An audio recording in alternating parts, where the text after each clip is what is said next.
Ang ating tanong, Sis Luz. Ang ating pong tanong, ano ang nagiging bunga sa isang kaanib sa Iglesia ng Diyos na nalikhaan ng espiritu ng pagkatakot sa Diyos dahil sa ulit-ulit na pagdinig sa salita ng Diyos?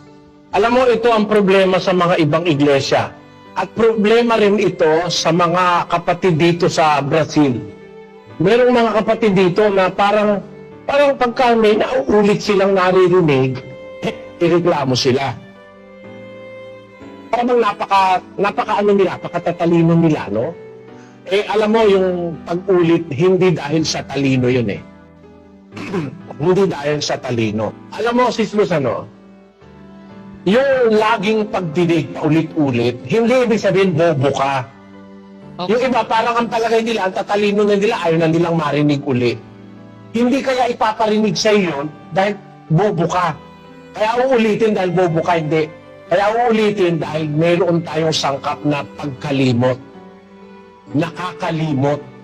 Kaya ang utos sa hari sa Israel na bayan ng Diyos, maggagawa ka ng isang kopya ng kautusan, babasahin mo ang ginawa mong kopya sa lahat ng araw ng iyong buhay.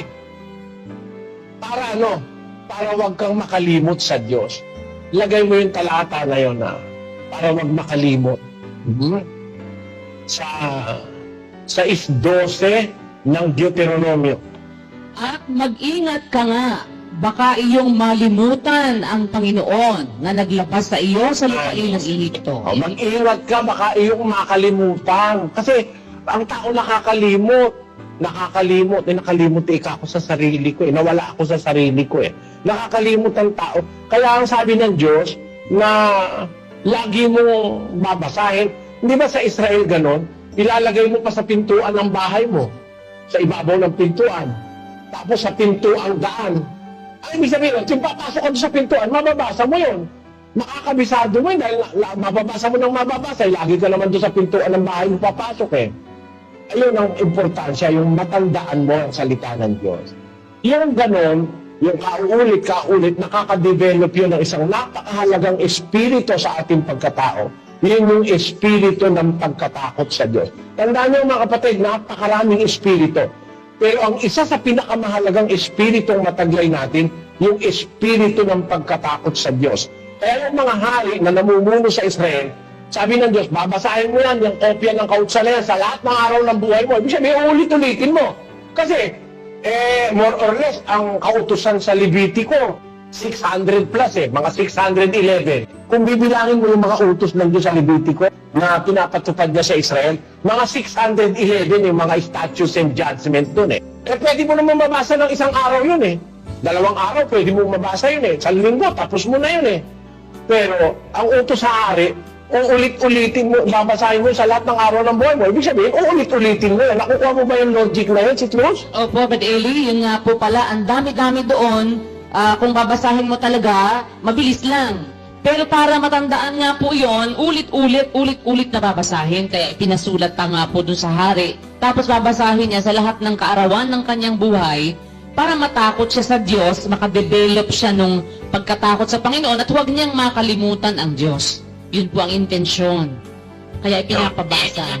So makatid, natutunan mo na dahil meron ka nang natutunan ngayong mahalaga. Opo, napakahalaga po ng natutuhan namin na yun pala, yung paulit-ulit na pagkakarinig ng salita ng Diyos, yun pala po ang nagde-develop ng espiritu ng pagkatakot sa Diyos na isa sa pinakamahalagang espiritong dapat nating mataglay kasi pag meron tayo nun, susunod ng yung ibang espiritu ay magkakaroon po tayo. Ang espiritong dapat sa lahat ng tao sana Opo. Matakot sa Diyos Sabi, matakot ka sa Diyos, sundin mo ang kanyang utos. Ito ang buong katungkulan ng tao. Lahat ng tao dapat may takot sa Diyos Sis Luz Ito po, opo.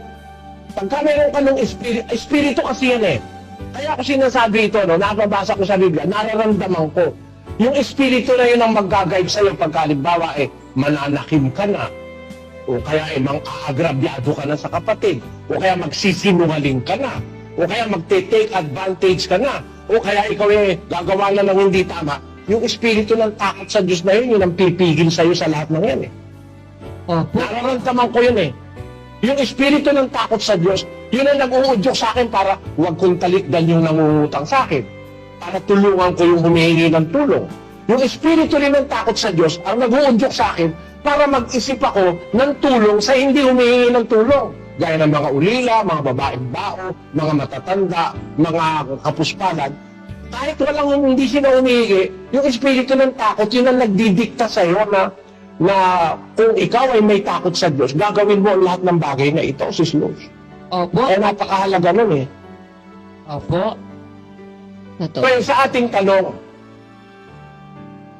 anong tanong, Sis Luz? Ano ang nagiging bunga sa isang kaanib sa Iglesia ng Diyos na nalikhaan ng espiritu ng pagkatakot sa Diyos dahil sa ulit-ulit na pagdinig sa salita ng Diyos? Ahin mo ngayon yung Ecclesiastes 12:13. Ito ang wakas ng bagay.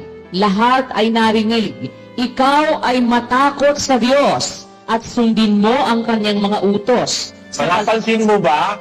Ito ang wakas ng bagay. Lahat ay narinig. Narinig mo na ba lahat ng utos? Lahat ay narinig. Narinig mo na ba lahat ng utos? Yung mga naturo niyo po sa amin, narinig ko na po. Hindi nakukuha logic. Ito ang wakas ng bagay. Lahat ay narinig.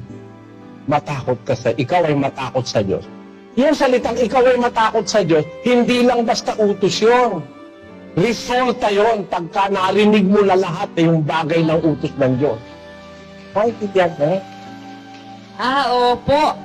Hindi utos to na direktong utos sa iyo na ikaw ay matakot sa Diyos. Kung hindi, yun ang resulta nung pagkarinig mo na... Hindi gano'n, mali yun eh. Opo. Hindi lang utos yan, kundi yan, resulta.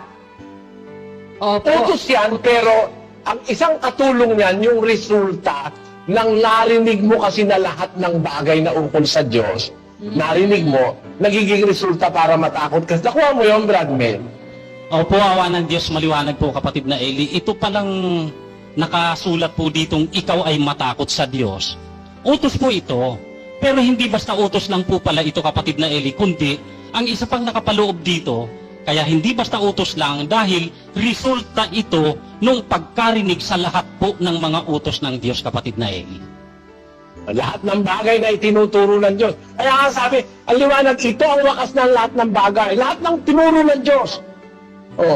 Lahat ng kanyang karunungang naituro, lahat ng narinig mo, yan ang wakas ng lahat ng bagay na yan. Alin yan? Ikaw ay matakot sa Diyos. Kaya, pagka ang tao may takot na sa Diyos, ano susunod? Matututo ng sumunod sa utos.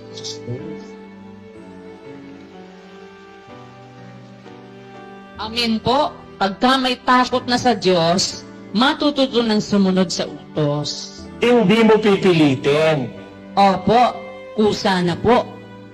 Kasi meron na siyang takot sa Diyos. Amen po. Di ba matagal na yung talata na yan? Sis, ano? Opo, matagal na po natin itong binabasa, pero ngayon, bago Ngayon mo na lang nakukuha yung sustansya. Ano? Opo. Amen. Opo kapatid na Eli, talagang mayat maya, kumbaga sa mga paksa, talagang napakadalas magamit ito, pero ganito po pala ito kapatid na Eli, dahil sa pagkarinig sa lahat ng mga bagay na mula sa Diyos, utos, lahat-lahat ng mga salita ng Diyos, epekto po pala ito. Ang ganda po ng laman nung ikaw ay matakot sa Diyos. Bago po ito kapatid na Eli, awa ng Diyos, salamat po sa Diyos ng marami. Yan ang bunga ng espiritu ng takot. Pag nasa iyo na yon, na-develop na sa iyo, lumaki na yon, tumibay na sa iyo yung... Kasi espiritu yan eh. Tingnan mo yung mga manyak. Yung mga manyak, pati unggoy gustong rapin eh. Kasi may espiritu ron eh. Existing na sa kanya yung espiritu ng kahalayan. Kaya pati unggoy, lagyan mo ng saya at may rapin nun. Baka nga yung pulo ng saging, lagyan mo ng saya, yung rapin ng manyak eh. Dahil may espiritu ron eh. No? Pero pagka ang espiritu na buo sa iyo ay espiritu ng pagkatakot sa Diyos, may nakakakita at wala, susunod ka sa utos. Maiintindihan mo na sa pagsunod mo, tungkulin mo pala yun. Hindi optional yun. Naintindihan mo, Sis Luz? Opo, amen po. Maiintindihan po talaga pag may takot na sa Diyos. Magiging tungkulin mo na yon, obligasyon mo na yon. Ikaw na ang uobliga sa sarili mo na sundin mo ang utos niya, hindi na ang Diyos mismo ang uobliga sa iyo dahil meron ka ng espiritu ng takot at naiintindihan mo na yung pagsunod sa utos niya, na pagkatakot sa Kanya, yan ay obligasyon, iyan ang tungkulin ng tao. So gagawin mo na yan by heart. Naintindihan mo? Amen, opo. Kaya kailangan ulit-ulit talaga mabasa, masabi, basahin, basa. Sabihin, ipaliwanag ang utos sa tao, makakadevelop yan ng isang napakahalagang espiritu within our being. Repeatedly reading, repeatedly hearing the Word of God is God's way of creating a very important spirit within our person, and that is the spirit of the fear of the Lord. It is the result of repeatedly reading, considering, meditating, thinking, understanding the words of God. It should be repeatedly read, repeatedly heard, repeatedly considered, meditated upon, and that is the way of God in creating within us the spirit of the fear of the Lord. Yan. Kaya alam mo ang ginagawa ng mga apostol nung araw, Sis Luz? Ano po? Yung 19 ng Galacia. At hayag ang mga gawa ng laman. Sa makatwid ay ang mga ito, pangangalunya, pakikiapid, karumihan, kalibugan, pagsamba sa Diyos-Diyosan, pangkukulam, mga pagtataniman, mga pagtatalo, mga paninibugho, mga pagkakaalitan, mga pagkakampi-kampi, mga pagkakabahabahagi, mga hidwang pananampalataya, mga kapanaghilian, mga pagpatay, mga paglalasing, mga kalayawan at ang mga katulad nito. Tungkol sa mga bagay na ito, ay aking ipinagpapaunang ipaalaala sa inyo, tulad sa aking pagpapaalaala ng una sa inyo, na ang mga nagsisipagsanay ng gayong mga bagay ay hindi magsisipagmana ng kaharian ng Diyos. Pagka inulit-ulit mo yung pakinggan at basahin sa'yo, aking ipinagpaunang ipaalaala sa inyo. Hindi pa siya sumusulat sa taga-Galacia, sinabi niya na yan eh. Tapos, gaya ng aking pagpapaalaala ng una sa inyo. Pagpapaalaala, ibig sabihin, second time yun. Hindi mo naman pwede sabihin papaalala kung hindi mo pa nasasabi. No? Di una, sinabi na. Tapos, pinagpapaalala uli ng una sa inyo. Tapos ngayon, isinusulat pa. Di ba gano'n, Sis Luz? Opo, panulit-ulit. So, ilang beses niya na sinabi sa taga-Galacia yan? Bali, pangatlo na po itong sulat. Oo. At pagkaya na binabasa linggo-linggo, nagiging 4, 5 beses, 10 beses, 20 beses, yun na yung pagbabasa na yon ang makakapag-create sa'yo ng takot kasi hindi pala magmamana ng kaharian ng Diyos. Kung gusto mo makapunta sa kaharian ng Diyos, matatakot ka sa Diyos, iiwasan mo na yan.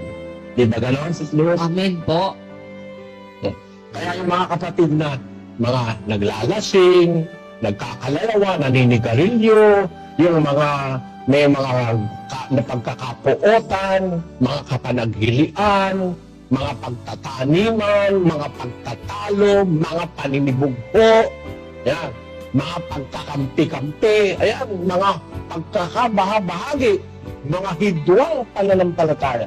Tigilan nyo yan. Pinapaalalang madalas ni Pablo yan eh. Ang malilikha kasi niyan, pagkatakot sa Diyos, Sis Luz. Opo. At pagka natatakot ka na sa Diyos, lahat ng mabuting bagay na ang kasunod nun, Sis Luz. Lahat ng mabuting bagay. Ang pasimula ng karunungan, ang pagkatakot sa Diyos, pasimula ng karunungan. At alam mo, pagka na-develop na sa iyo yung espiritu na yun, ano na automatic na yun, parang nag-automatic na nagiging obligatory na sa'yo sumunod sa utos. Na tuwing may hihingi ng tulong, tutulong ka. Tuwing may mangungutang, hindi mo tatalikdad.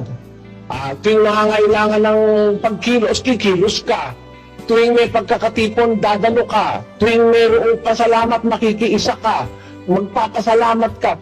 Parang lalabas sa'yo, automatically, obligatory, you feel to be part of the fulfillment of the law of God. Kasi, nandun yung Espiritu na nagbibigay sa'yo ng courage at ng insinuation na sumunod ka ng sumunod sa utos. Basahin mo yung Primera Juan 3:24. At ang tumutupad ng kanyang mga utos ay mananahan sa kanya, at siya ay sa kanya. At dito'y nakikilala natin na siya'y nananahan sa atin, sa pamamagitan ng Espiritu na kanyang ibinigay sa atin. Yung Espiritu ng takot sa Diyos na nagbibigay sa iyo ng kakayahang makatupad sa utos. Ang tumutupad sa kanyang mga utos, nananahan sa Diyos. Ang Diyos nananahan sa Kanya. Dito nakikilala natin na ang Diyos ay nananahan sa atin sa magitan ng Espiritu na Kanyang ibinigay sa atin. Nilikha niya sa atin, dinevelop niya sa atin, binigay niya sa atin. Yung Espiritu ng takot, yun ang nagbibigay sa atin ng courage, ng insinuation na tumupad, ng obligasyon na tumupad sa lahat ng utos ng Diyos. At alam mo, pagka meron ka na ng Espiritu ng Diyos na Espiritu ng takot sa Diyos, ang mararamdaman mo iba sis Luz. Ano po ang mararamdaman? 8:13 ng Kawikaan. Ang pagkatakot sa Panginoon ay ipagtanim ang kasamaan, kapalaluan at kahambugan at masamang lakad, at ang masamang bibig ay aking ipinagtatanim. Ang makakaramdam ka ng pagkasuklang, nagtatanim ka na. Galit ka na sa kapalaluan, galit ka na sa kasamaan, galit ka na sa kahambugan, galit ka na sa masamang lakad, at yung masamang bibig, galit ka na ron, di ka na conforme ron, di ka na maligaya ron. Kaya meron akong kausap na kapatid noong araw, sabi niya, nung may kang mag-a-abroad ako, ang kaligayahan ko, uminom, mambabae, magsigarilyo, mag-nightclub, mamasyal. Nung makapakinig ako nung aral, para ikaw nasusuklang na ako dun sa nung mamasyal, mag-inom, magkalawan, mag-nightclub. Parang ayaw ko na parang bang ako rin, si Susano. Doon dati, ang sarap-sarap sa akin ng amoy ng sigarilyo. Ginagawa akong gamot sa hika. Ngayon, pag nakaamoy ako sigarilyo, hinihika ako. Opo. Alam mo, iba na kasi ang kondisyon ng katawan. Ganun yung espiritu ng pagkatakot sa Diyos. Ang pagkatakot sa Panginoon, ang wika ay ipagtanim ang kasamaan. Magagalit ka na sa kasamaan. Yung kapalaluan, di ka na magiging palalo, di ka na hambog, masamang lakad, masamang bibig, aking ipinagtatanim. Alam mo ang pakinabang dyan, Sis Luz? Ano po? Ano po? 19:23 ng Kawikaan. Ang pagkatakot sa Panginoon ay patungo sa kabuhayan, at ang nagtatangkilik noon ay tatahang may kasiyahan, hindi siya dadalawin ng kasamaan. Kita mo, pagka nasa iyo yan, wala ka naman problema sa buhay nun Ang pagkatakot sa Panginoon ay patungo sa kabuhayan. Ang nagtatangkilik noon ng pagkatakot sa Panginoon, yung nagtatangkilik ng Espiritu noon, ay tatahang may kasiyahan. You will be contented in life. In spite of the difficulties that you're going to encounter, persecution, in spite of all those problems that you have going to meet along the way, makikita mo, tatahang kang may kasiyahan. Kaya yung doon magaganap yung masyahan kayo sa inyong tinatangkilik. Magkasya kayo sa inyong tinatangkilik. Doon magaganap din yung maglingkod ka sa Diyos na may kasayahan. At yan, ang ugat lang lahat ng yan, yung pagkatakot sa Panginoon. Tapos, ang conclusion pa, hindi siya dadalawin ng kasamaan. Walang kasamaang dadalaw sa'yo Sis Luz.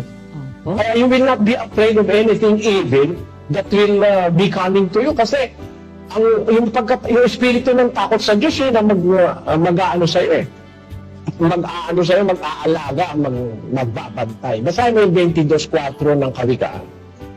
Ang kagantihan sa kapakumbabaan at ang pagkatakot sa Panginoon ay kayamanan at karangalan at buhay. Meron ka pa bang ibang mananasa? Kundi yung buhay, karangalan at kayamanang espiritual? Yan palang kayamanan, kagandahan, ay yung ilang kayamanan, yung karangalan at ang buhay. Yan pala ang kagantihan sa pagkatakot sa Panginoon. Ganti pala yan eh. Ang kayamanan pala ganti. Yung karangalan, ganti. Yung buhay, ganti. Ganti sa kapakumbabaan at pagkatakot sa Panginoon. Nakita mo ngayon ang halaga ng pagkatakot sa Diyos, Sis Luz? Opo, napakahalaga po talaga ng pagkatakot sa Panginoon. At yung pagkatakot sa Diyos, nadidevelop yan bilang isang espiritu sa iyo, sa buhay mo, sa pamamagitan ng laging pagbabasa, laging pakikinig, laging paglumulay-bulay, pagmumuni-muni, meditation sa salita ng Diyos. Kaya mga kapatid, huwag kayo magsasawang makinig ng sa UNTV, may program, makinig kayo.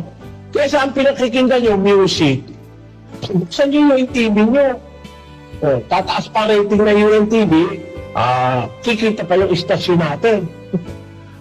Kasi nakikinig kayo lagi, makikinig kayo, mamilinig mo salita ng Diyos, question and answer. Ay, narinig ko na kaya. Huwag mo sasabihin narinig mo na yun. Gusto nga ng Diyos yung marinig mo ng marinig sa lahat ng araw ng buhay mo. Kasi pati pag nagbabasa ka, naririnig mo yun, tinig ng Diyos yun eh. Pag binabasa, tinig yun eh. Basahin natin yung talata sa 13:27 ng Gawa.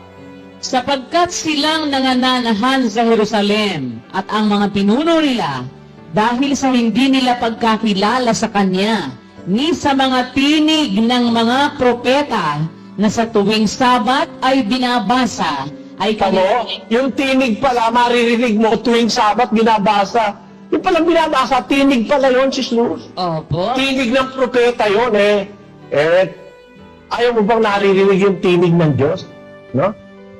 Yung tinig kasi ng propeta, tinig ng Diyos yun eh. Ako, pagka naririnig ko yung boses ng apo ko, nagigising ako eh. Pag tinawag ko ni John, Kaka! Ay kahit anong ginagawa ko, napapansin ko agad. Para bang, it is your delight na marinig mo yung tinig niya. Tinig ng Diyos yan pag binabasa yung mga kasulatan eh. Ayaw mo bang narinig? Hindi ko na ikayan eh. Bakit yung asawa mo, pag sinasabi sa'yo, I love you, gusto mo naririnig. Pag nakalimutan sabihin, I love you, nagagalit ka pa eh. Hindi ba yung sa kasulatan eh, pagmamahal ng Diyos sa atin yan? Ba't mo sasabihin, lagi ko na yan eh. Tutulugan mo na. Mali. Dapat ang attitude natin, pagka sinasabi ang salita, at alam mo ibig sabihin, Sis Luz? Ano po ibig sabihin? 13:46 ng Gawa. At nagsipagsalita ng buong katapangan si Pablo at si Bernabe at nagsipagsabi, kinakailangang salitain muna ang salita ng Diyos sa inyo. Yamang inyong itinatakwil at hinahatulan ninyong hindi kayo karapat-dapat sa walang hanggang buhay, narito kami ay pasar sa mga hentil. Sapagkat ganito ang ipinag-utos sa amin ng Panginoon na sinasabi, inilagay kitang isang ilaw ng mga hentil upang ikaw ay maging sa ikaliligtas hanggang sa kahuli-hulihang hangganan ng lupa. At nang marinig ito ng mga hentil, ay nangagalak sila at niluwalhati ang salita ng Diyos at nagsisampalataya ang lahat ng mga itinalaga sa buhay na walang hanggan.